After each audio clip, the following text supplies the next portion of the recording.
At the Institute, we're all about a philosophy that democracy is about educating, engaging, and empowering people in a debate so that we'll have an informed electorate, and we are delighted to have yet another speaker help us advance in that cause. My job is not to introduce the speaker today, but just sort of the rules of engagement, what we're doing. If you have cell phones, beepers, anything that makes noise, please turn it off. We do have some media organizations here. After, Mr. Rove is going to speak for about 15 minutes. Afterwards, we'll be taking 15 to 20 minutes of questions. Students who are seated here in the front will have first priority on questions. We will have microphones at either end, and we'll have people holding the microphones. You will ask your question, and then the question will be answered. You won't have a second turn at the mic. This is not a debate. It's an open forum. So again, thank you for being here. And with that, it's my pleasure to introduce, it's always our tradition to have a St. Anselm College student introduce our speaker. And I'm delighted to introduce Tom Cronin, a sophomore from West Springfield, Massachusetts, who was the founder and original president of the college Republicans on campus, and who as a sophomore was recently elected president of the St. Anselm student body. Quite an accomplishment as a sophomore. Interesting anecdote about Tom, his roommate is the head of College Democrats. And they get along very well, and we at St. Anselm are very good at bipartisan debate. So with that, I'll turn it over to Tom.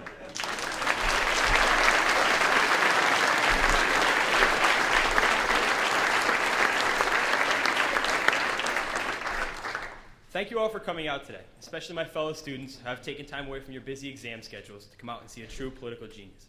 The New Hampshire Institute of Politics has given the students at St. Anselm College, as well as the members of the surrounding community, the great chance to interact and question the most prolific members of the national and local political scene, and today is no different. Karl Rove is the senior advisor and assistant to President George W. Bush. Mr. Rove oversees the strategic planning, political affairs, public liaison, and intergovernmental affairs of the White House. He is often called the closest person to the president in the West Wing. As founder and former chair of the St. Anselm College Republicans, it gives me great pleasure to introduce the man that has served as chairman of the College Republicans in 1973, when George Bush Sr. was chairman of the Texas State Republican Party. So just as a heads up, when I come back here to speak in 30 years, I hope to get the same crowd as Mr. Rove has today. Mr. Rove founded Karl Rove & Company, an Austin, Texas-based public affairs firm. His clients have included over 75 Republican U.S. Senate, congressional, and gubernatorial candidates in 24 states. Through his firm, Mr. Rove has also been closely advising George W. Bush since he announced he was a candidate for governor in 1993. In 1999, Rove sold his consulting firm to focus on his new position as chief strategist on the Bush for President campaign.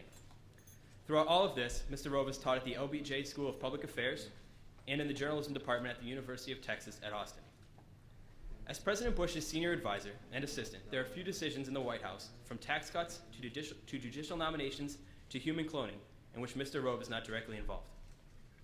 He also weighs in on issues of foreign policy, including Mideast peace, international trade, and the Cuban economic embargo. His political genius was showcased at fullest last fall when he coordinated perhaps the boldest midterm election strategy ever to emerge from a White House. The Republican victory last November represented more than a year of careful plotting, as well as an extraordinary relationship between a president and his political advisor of nearly 15 years. We are fortunate to have Mr. Rove at the New Hampshire Institute of Politics with us today to share some of his political insights and knowledge. Please welcome the man Time Magazine has called the boy genius, Mr. Karl Rove.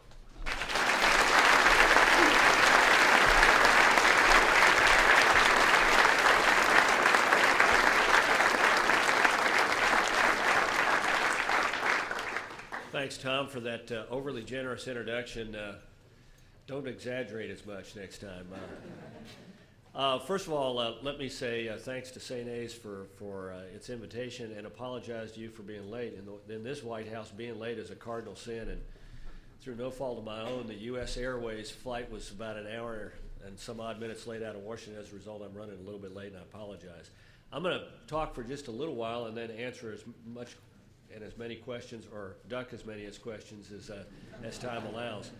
I want to say, first of all, that one of the reasons I was willing to and eager to accept the invitation is because I was the recipient of the benefits of a similar program at the University of Utah, the Hinckley Institute of Practical Politics. And because I was mentored by a couple of people who I owe a deep debt to, who ironically enough both were ardent Democrats. When I was in high school, I was the complete nerd. I had Tom's haircut when Tom's haircut was not cool.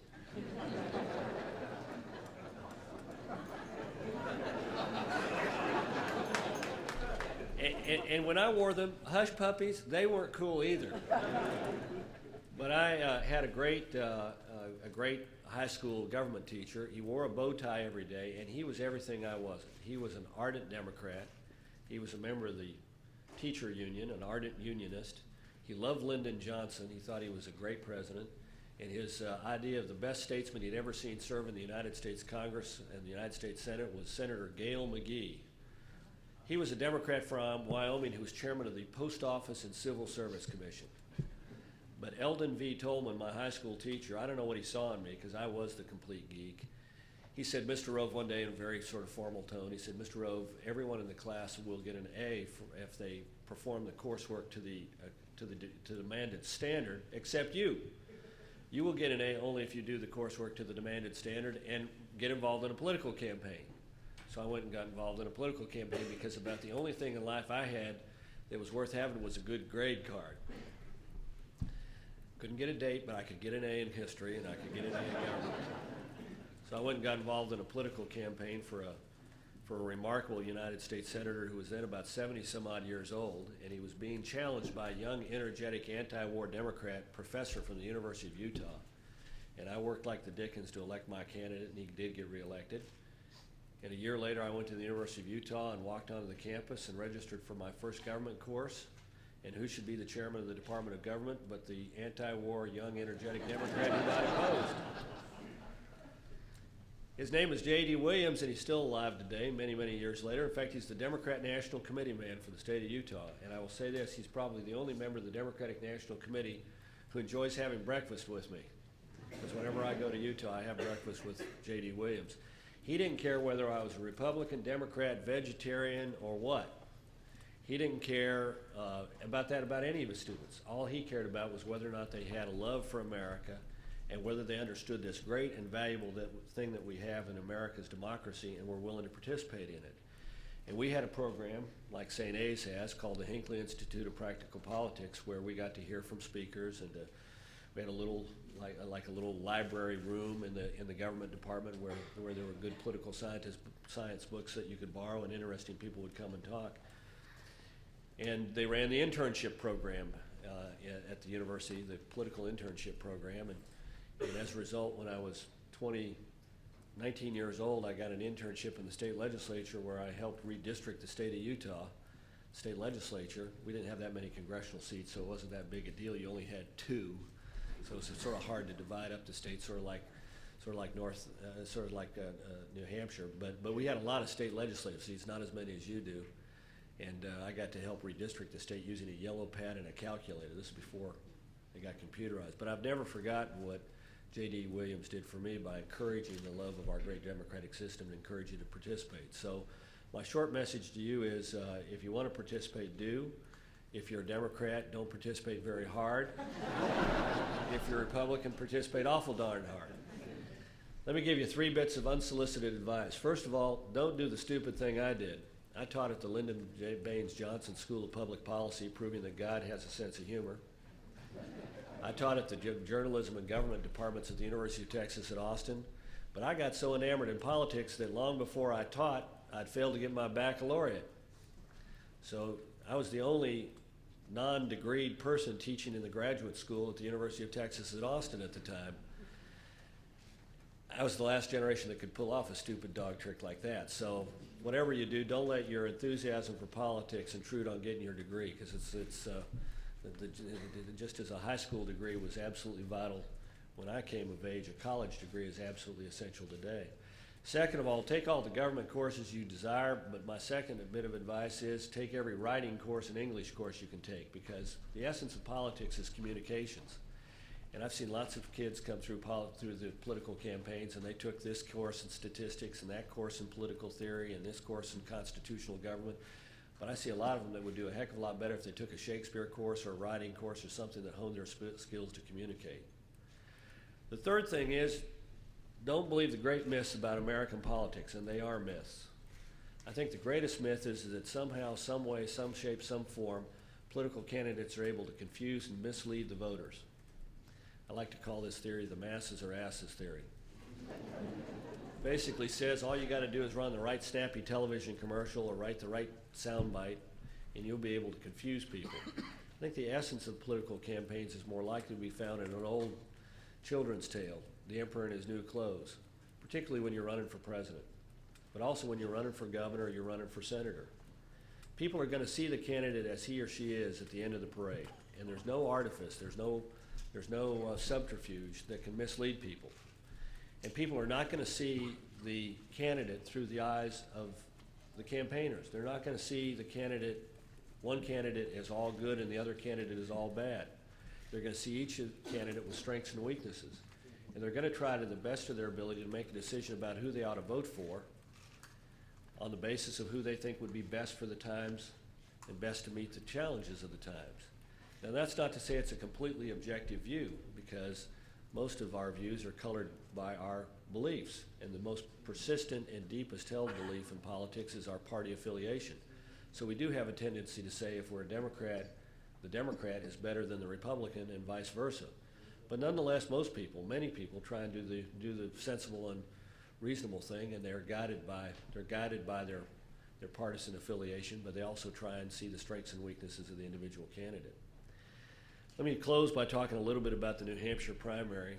Tom quoted some anonymous person claiming I was a political genius. Well, I was the political genius who devised the primary campaign strategy for George W. Bush in 2000 that got us beat by 19 points. This is a unique state. It has a unique process. There are lots I know, there's a lot of feeling elsewhere in the country that maybe, Iowa and New Hampshire have too sacred a position in American politics, but that others will decide whether that's accurate or not. But I do know this is a really unique testing place, and I hope that you all take advantage of every opportunity you have during the next year and a half to observe the entire process up close, because this is a state where you're required to show up not once, but 2 or 3 or 4 times and shake people's hands and listen to their questions and answer them as directly as you can before they make up their mind about you. In an age in which campaigns are too often conducted by television or radio ads and anonymous mailing pieces and anonymous turbo phone banks making millions of phone calls, this is a state where the retail matters, the wholesale doesn't. You can have the nicest TV ads, and if you don't connect with enough people on a good elemental basis, you're not going to survive in this state, and it's something to be treasured. And it's, I think, not only applicable to the presidential contest, but to other races, which makes it really special. And with that, I conclude, and I'd be happy to answer or duck your questions.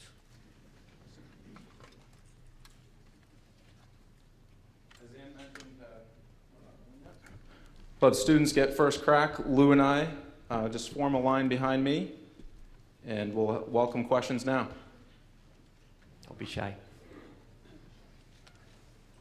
State your name. I'm Will Rand. I'm from New York. Well, first off, thanks for coming to the school. It's great. You don't make too many public appearances, so it's good that you come to St. I'm not Anne's. allowed to. Karl Rove, ladies and It's gentlemen. the drooling thing, so, What are your thoughts and what are the president's thoughts on campaign finance reform? Well, the president signed this law, the McCain-Feingold law, despite the fact that he has some concerns about its infringement upon constitutional rights. But anybody who's been involved in politics knows that the system is not working well. Members of Congress, the House and Senate, spend a lot of time in a phone booth in Washington dialing people, asking them for money. I do think part of it, in Texas we had a system where you could take any amount of money from an individual. No corporate contributions were allowed, but you could take any amount from an individual that you wanted to, but it had to be publicized. People knew about it. Now, it wasn't revealed as quickly as it ought to be, but nonetheless, before the election, everybody knew who'd contributed to whom and how much. So if you took too big a contribution, like Ann Richards took $750,000 in contributions and loans from one wealthy personal injury trial lawyer in the 1994 campaign, a fellow named Walter Humphrey, that became an issue. Now, in the 2000 campaign, we tried to set a model. We said we obviously have rules and regulations that we're going to live under, but we're going to go one step further, And we're going to put the donors to the Bush campaign up on the internet every night with a searchable engine so that people could go in and say who gave from, Ridgeland, Kentucky, and who gave from San Francisco, and who gave from Texas, and add it up and look at it each night. And I think that's a good and healthy reform because it allows people to make, both the people and the press to make an informed judgment about where you're getting your money and whether it's a problem. Thank you. One over here. Hi, my name is Patrick Cullinan. I'm a senior criminal justice major, and my question has to do I with didn't do it, man. I didn't do it. My I wonder why the question, cop was standing over there against the wall, and now I know.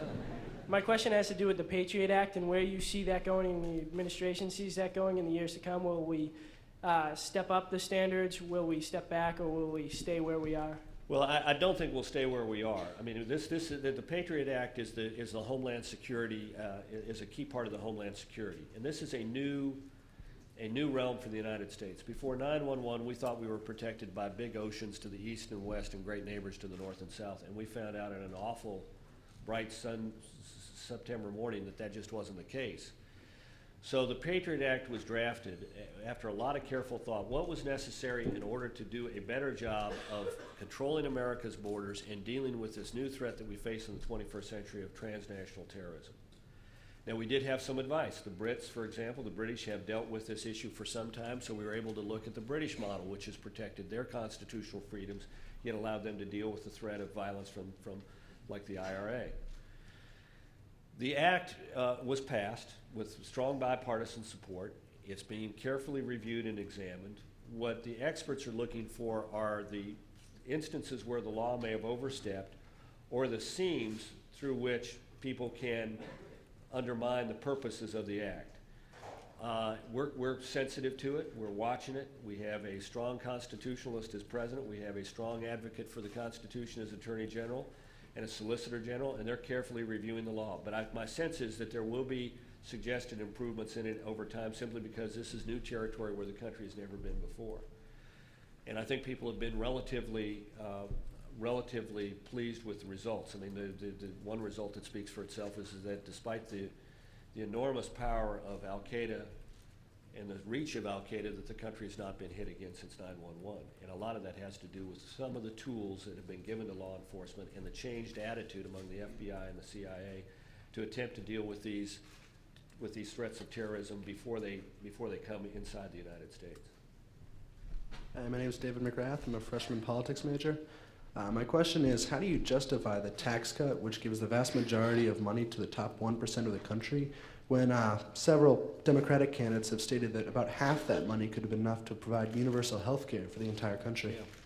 Yeah. First of all, the assumption that in your question is not correct. The 2001 tax code changes left the highest wage earners in America paying a larger share of the tax burden than before the law was passed. And that's because the law gave the largest percentage reductions in taxes to the people at the bottom. We took 9 million households off the tax rolls altogether. The president's growth program proposed this year would take nearly an additional 7 million off of the tax rolls altogether, all of them at the bottom level. The tax, I repeat, the largest percentage reductions went to people at the bottom of the tax at the bottom of the tax rolls.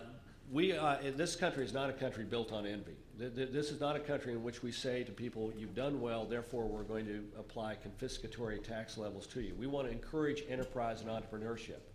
And so while the tax system we accept is a progressive one that all Americans accept, we do, I think, have it also a sense that too high a taxation stifles enterprise, and that enterprise is the thing that drives the creation of jobs and opportunity in our country. We want an ownership society. We want a society in which there's enough opportunity so that everyone can own a home, that they can own their own health plan, they can own their own retirement plan or part of their own retirement plan, that they can own if they want a small business and have the opportunity to start it. And the tax system is oftentimes a big impediment to all of those items.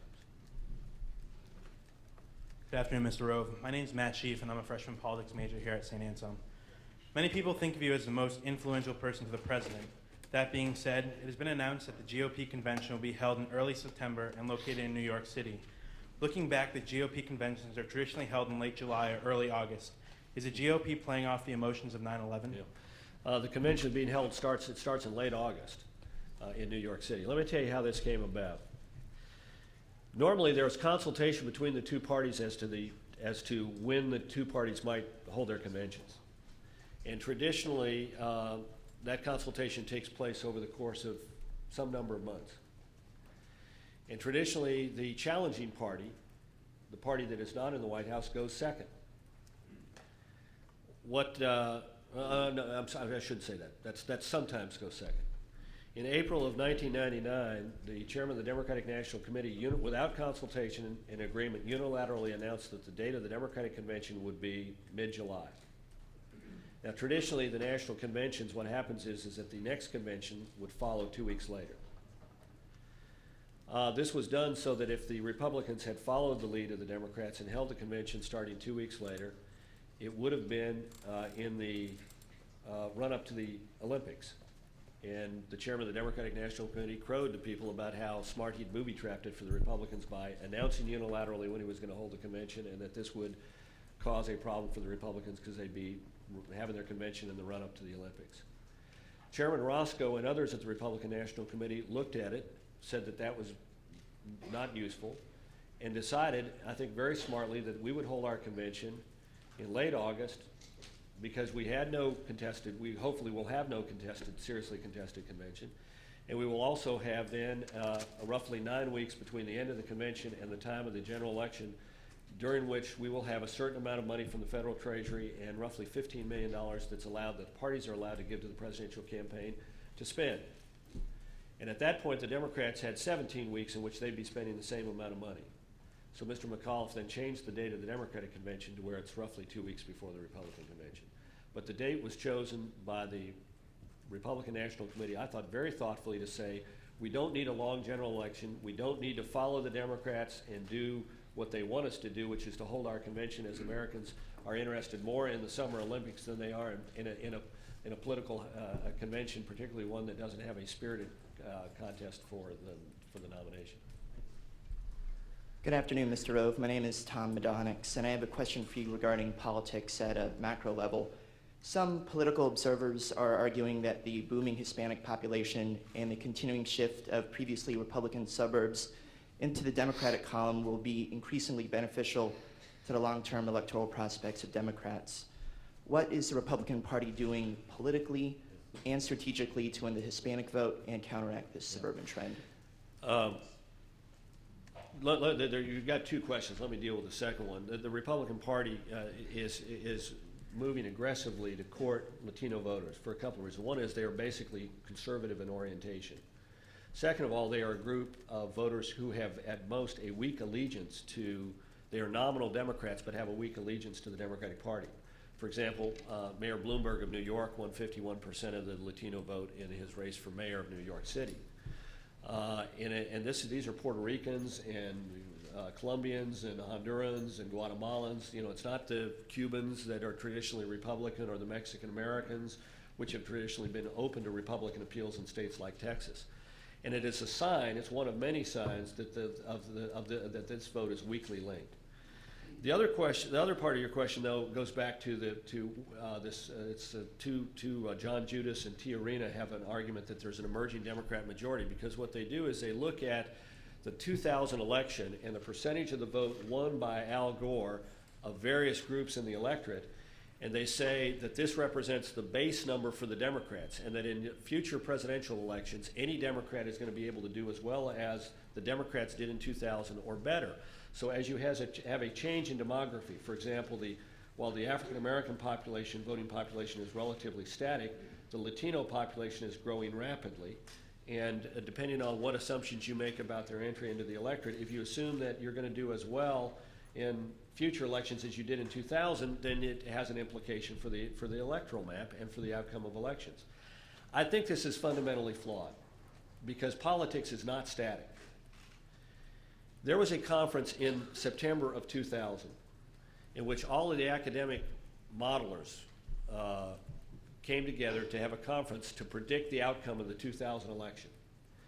And these are all of the political scientists who have developed over the years various predictive models about the outcomes of elections.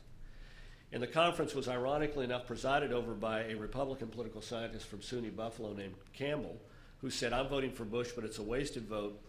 Bush will get no more than 46% of the two-party vote. All of the numbers I'm going to give you are the two-party vote. You assume that you ignore the third-party candidates and just look at the Democrat and Republican vote.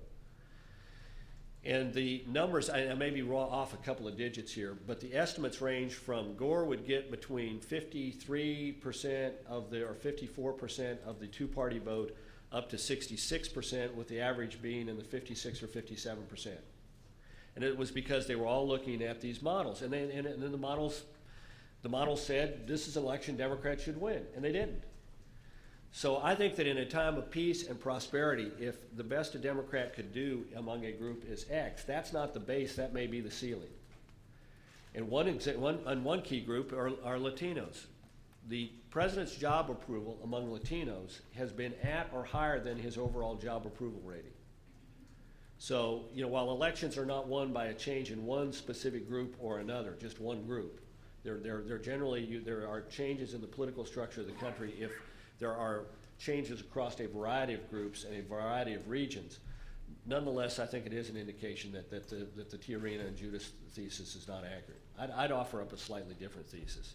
And this one is more derived from the works of Michael Barone, who's written a couple of very good essays on the 49% country and a great book called Our Country. His thesis is that the country is divided roughly equally, that the two parties are at a point of equilibrium. Now, this periodically happens in American politics. And what happens is that one party then is able to by grabbing control of the levers of government, is able, for good or for ill, to define that party, mostly for the good. Andrew Jackson sort of shakes things up in 1828 and creates a Democratic governing majority that lasts until the Civil War. Abraham Lincoln and those who follow him create a governing majority that lasts until the 1880s. Then American politics falls back into an equilibrium. William McKinley creates a governing majority in the aftermath of the 1896 and 1900 elections. That in essence means Republican dominance of the Congress and of the non-South of the country for much of the next 30 years. And I think that in Barone's thesis of the country narrowly divided, and the key question being who grabs the levers, who runs the government, and how well do they do, and that will determine who gains a majority, is probably more accurate one. Well, my name is John Hartford. I'm a junior politics major at the college. Mr. Rove, thank you for coming today. Having just come off a war in Iraq, which we fought on the original intention of ridding Saddam Hussein of weapons of mass destruction and disarming the country future terrorism attacks. To this date, we haven't found any weapons of mass destruction. And if this continues, how can we possibly justify a war where this was our original intention? Yeah. Well, first of all, it's the Battle of Iraq, not the war. I mean, this is part of the war on terrorism. And this guy had 12 years to hide the stuff. The UN couldn't find it, being involved in the country over a long period of time. It's been a matter of days, weeks, since Baghdad fell. The country's still not completely under U.S. and coalition control. I have absolutely no doubt that over the course of the next weeks and months that we will find the evidence of these weapons of mass destruction. No doubt at all. In 1991, in the aftermath of the first Gulf War, Saddam Hussein was required as a condition of ceasing the war to provide a list of all of the prohibited weapon systems that he had, and he did, including tons of botulism and anthrax and chemical weapons by the thousands. Now, all he had to do over the course of the 90s was give conclusive and concrete evidence to the United Nations that he had destroyed those prohibited weapon systems, and yet he did not. In fact, we have pretty conclusive evidence shared by all the major countries of the West that he continued to aggressively pursue these weapons. So he had time to hide them and to secrete them. He also had time in the weeks and leading up to the war to destroy some of them, but I have no doubt that at the end of the day, we will see exactly what this guy had diverted a significant part of his country's treasure to try and acquire, and that is these horrible weapons that in the 21st century are even more dangerous than they were in the 20th. Because in the 20th century, the idea was that these weapons would be deployed by nation states. And nation states have a physical presence. They're on the map. You can draw an outline of them. They have a capital. They have a people. They have assets. And as a result, their leaders are oftentimes reluctant to deploy these weapons, fearing the consequences if they do. But now we live in a shadowy era where groups like Al-Qaeda can be slipped these weapons and attack a country and not have a land to defend. Now, Al-Qaeda did have one country to defend, Afghanistan, and look what happened to the Taliban. But Al-Qaeda existed in 66 countries. And it wasn't a couple of guys stuck in a cave somewhere in Afghanistan. Literally tens of thousands of people made their way through their training camps. And they developed a sophisticated access to literally millions of dollars, if not tens of millions of dollars a year in cash flow to allow them to plot and plan and develop these networks all around the world. So at the end of the day, I have no doubt that these weapons will be found, and the cause for which the American military and the British military and our allies fought will be clearly justified. It already is. I mean, we have really, it is hard for the American people to grasp the despotism of this tyrant. This is a man who routinely used the torture of children and the rape of daughters and wives of suspected political opponents as a tool. You've read the newspapers, you've seen the pictures of literally thousands and tens of thousands of Iraqis who disappeared into these torture camps and these prisons who were killed and buried in shallow graves. I mean, this is a brutal regime in which the disparity between the personal wealth of Saddam Hussein and his two sons and the poverty of this once rich country is just extreme. So I have no doubt that the cause was just, and in the end we'll find these weapons. And I'm going to be the bearer of bad news and say this is our last question. I'll take a couple more, come on. Thank you for coming today, Mr. Rove. My name is Amy Corrigan. I'm a senior politics major here. And I was wondering if you could comment on the Kyoto Agreement. I'm hoping this is an issue that will take precedent in the next upcoming election. And I was just wondering if you're planning on re-signing or amending it, or what your and President Bush's plan is. Well, first of all, the Kyoto Agreement was an agreement that the United States Senate in the previous administration had 8 years to submit it for approval to Congress and never submitted it for approval by the United States Senate. In fact, the only vote ever held on the Kyoto Agreement was a 95-0 vote that disparaged the agreement. This is an agreement that leaves some of the largest sources of pollution in the world out of the agreement. If you're China and you're India and you're some of the developing world, you're not covered by this agreement. It also has some perverse incentives in it. For example, the Russians are governed not from their current circumstances, but the circumstances that they were before the fall of the Soviet Union, in which they had a much larger polluting industrial base. We think a better way to achieve reduction of pollution worldwide is through a multifaceted approach. First of all, one of the best ways we can do this is to enhance the ability of the United States to transfer technologies to developing countries so that they can deal with the sources of pollution. So we have a robust package of programs throughout the government, primarily at the Department of Energy, but also at the State Department, to in essence encourage the use of American technology by countries, particularly the so-called 10-micron soot countries. These are the countries that rely upon burning of coal and peat and carbon for everything from fires to small manufacturing. Countries like India and Pakistan, Bangladesh, China, and so forth. Second of all, we believe that a lot more research needs to be done on global climate. The United States puts out more money for global climate research than any other country in the world. In fact, we put out more than the rest of the world combined, and this administration has sought a significant increase in the research being done into the sources of climate change and to the sources of greenhouse gases. Third of all, we think a lot more can be done in the United States to bring about a reduction of greenhouse gases, and by focusing on the efficiency of American manufacturing and power generation. And this involves a whole series of changes designed to basically say, let's look at making certain that for every unit of energy that's produced in this country, we put out an ever-decreasing amount of pollution and greenhouse gases. And this is embodied in some administrative actions as well as a Clear Skies proposal that's now before the Congress. Texas led the country in the removal of bad things from the air under Governor Bush, because while we were governed by the Clean Air Act, he went to all of the power plants that were grandfathered in under the Clean Air Act and said, You need to embrace a voluntary program where you will modernize your power plants and reduce the amount of pollution that you put out in return for regulatory certainty that we will help you in that process of permitting the addition of pollution devices and the retrofitting of power plants. And it worked. And as a result, it demonstrated that if you keep your focus on results and not process, if you're concerned more with what do we do to, how is it that we can achieve a decline in pollution rather than how do we go about talking about pollution, you can actually get some real progress. Thank you for taking extra questions. My name is Mark Wright. Don't make me sorry that I did. Oh, I won't. Don't worry. My name is Mark Wright, and I'm an assistant professor of political science at the University of New Hampshire. My research interest is congressional elections, and I had a very keen interest in last fall's elections. Could you talk to and tell us what challenges did the U.S. Senate race in New Hampshire pose for your midterm strategy, and how did you address those challenges? Well, it was an unusual contest because an incumbent Republican was being primaried, and that's always difficult because it portends the possibility of a party split in the general election.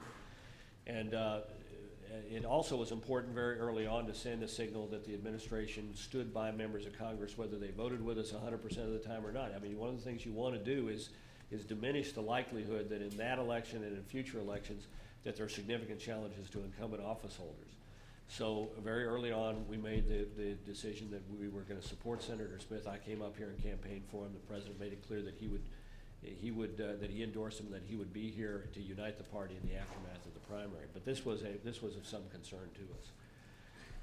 The 2002 election really is a unique election, and it's the first time that the White House party takes control of the U.S. Senate in the first off-year election, and it's only the second time in history that the White House party gained seats in the U.S. House of Representatives in its first off-year election. The only other time is 1934, at the height of the Great Depression. But for me, the sign that something significant was going on in American politics, to go back to the question earlier about the fellow who asked it based on the Tiarina Judas thesis, the evidence that something is going on underneath the surface of American politics is to be found in two sets of numbers. First is the races for the State House and State Senate. Typically, the White House party loses an average of 350 seats in the first off-year election. We gained 195. Now, there are only about 7,000 plus state legislative seats, so we're about 8% above where we otherwise ought to be, which is a pretty significant sea change in American politics. Also is the division between the two parties in the votes for the U.S. House, the U.S. Senate, and governorships. The three previous elections, 2000, 98, and 96, the races for the U.S. House were settled by an average difference of less than, I think, roughly 0.7% between the two parties. And yet in 2002, it's 53-46 in races for the U.S. House. So something is going on underneath the surface. Now, how durable it is, how long-lasting it is, we'll only know retrospectively. We'll only be able to look back and say, 4 years, 6 years from now, oh, something happened and it's durable. But something I think is happening underneath. One last one, and then we're out of here. Hello, my name is Mark Turgeon, and I'm from Goffstown Area High School. I'm a junior. My question is dealing with the economy. What is Bush's plan in order to keep people employed? Many of us, it is vital for our parents to have jobs in order for us to go to college. With the growing economy decreasing and with jobs being cut, what is Bush's plan? Well, first, pass the growth package, because the growth package will, according to independent economists, create 1 million new jobs by the end of 2004. And it will do so by stimulating the growth for small business, and primarily making it possible for small business people to invest in jobs. One of the things earlier there was a question about the top 1%. Most small businesses don't pay on a corporate tax table. That is to say, they're not incorporated. They are instead sole proprietorships or subchapter S or partnerships, and they pay on the individual table, not the corporate table. So if you lower that tax rate, if you lower the individual tax rates, you're making it possible for small business people to take more money that they'd otherwise send to the government and instead reinvest it in their business. But that growth package is not enough. We've got a couple of other things we need to focus on. One thing we need to focus on is how do we come and deal with a new situation in this country where we have persistent pockets of unemployment in areas of the country dominated by industries that are difficult. They don't have the strength they once had. Now, part of this you do by making it easier for companies to invest in plants and equipment, either small businesses by reducing the individual tax rates or increasing the expensing, or, for example, New England, which is heavily dependent upon the forest products industry. Forest products industry strongly supports the abolition of the double taxation of dividends because it lowers the cost of capital and makes it easier for them to invest in new plants or equipment. But that that's still not enough. The other thing we need to do is figure out how to empower people who are in these pockets of persistent poverty and in declining industries or stagnant industries to get something better. Now, what we've got right now is a whole series of government training programs, and some of them are more nimble and flexible, like the national emergency grants. Your governor can apply for a national emergency grant. If they meet the standards of persistent unemployment and economic difficulty, then local people can define, a local community can define how to spend the money. But we need something that's more universal.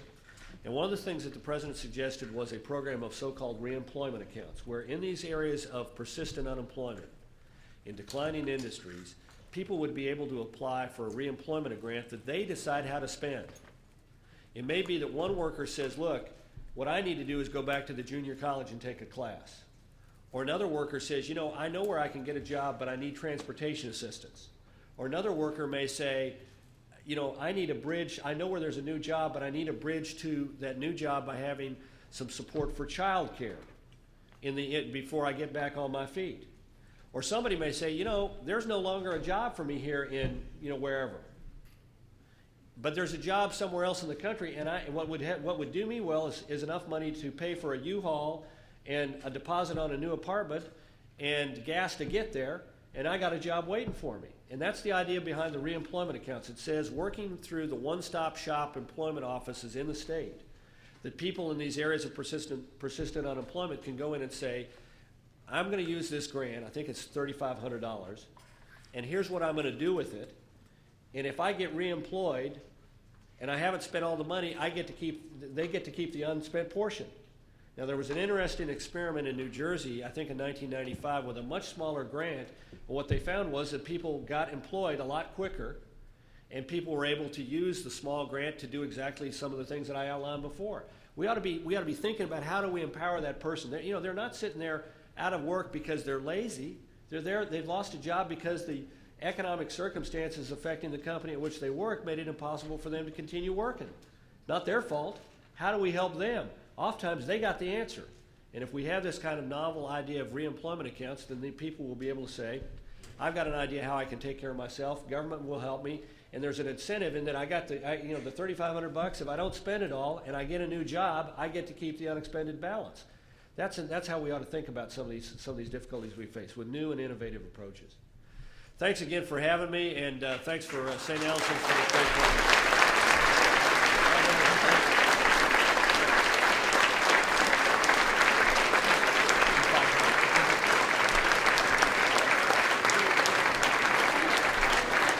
On behalf of the Institute, we'd like to present Mr. Rove with this gift. Also on a personal note of thanks for calling my haircut cool. Very cool.